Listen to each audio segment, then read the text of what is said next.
By the time the showing happens, most decisions are already made.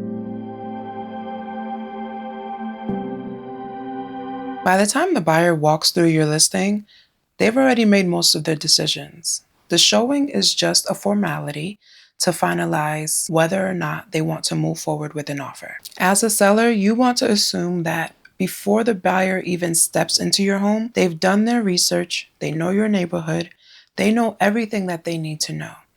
Coming to your house is like coming to the showroom. They just want to know, okay, when I walk through this property, does it still give me the same feeling? Do I still want this property? They're really at the showing to see if they should make an offer or not. And that is what makes the showing so crucial.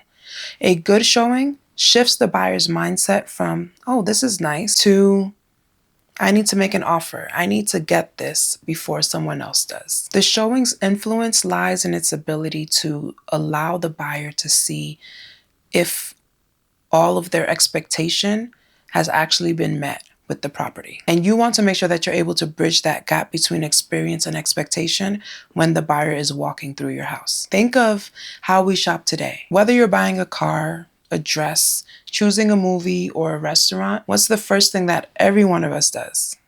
Research. We all go on our computers or on our phones and start looking for others' opinions. We look for pictures. We look at the location. We look to find as much information as we can to be able to make a decision before we actually take a step. So once we finally get to the store, the dealership, the movie theater, you're not wondering, what am I doing here? You already have a purpose. You already know why you're there. So all you want to do is complete your transaction. There are things though that can affect you completing that transaction. And they all boil down to unmet expectations. When your expectations are unmet, you start subconsciously wondering, do I actually want to do this? Is this really the place? And you start second guessing that transaction. That same psychology applies to buying a house.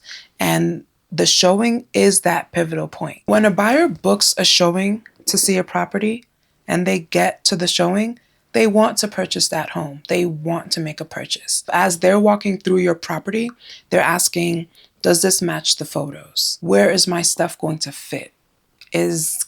Can I do life here? And is this worth the price? They're thinking about everything. The showing becomes the emotional confirmation point. So when a buyer gets to a listing that they've been anticipating seeing and they enjoy walking through the house feels and looks like the pictures that they saw online. There are no immediate red flags, no smells that throw them off, no signs of damage or issues that weren't already mentioned in the listing. Those are the types of showings that turn into offers. And while it seems like a lot of things may be out of your control, there are things you can do to make sure that your buyer enjoys the experience. It's not solely about the condition of the home. It's about the expectation that you set. So let's say you have a stain in your carpet somewhere in the house. You don't take photos that mask the stain, especially if it's a stain that your buyer is going to see when they get there. You mention it. You set the expectation so that when they come into the house, they're like, oh yeah, that was there. But otherwise, this place is gorgeous. You don't want an experience where they see the pictures, they come to your house, and your house doesn't live up to the expectation of the photos. That's a worse experience, which I think all of us can identify with. The appearance and the expectation you set need to work together. So it's not about having a perfect home. I don't think any buyer is expecting a perfect home. They want their expectation to be met. And that is something that can definitely be achieved. If you enjoyed this video, if it brought you any value, please remember to like and share and subscribe to my channel.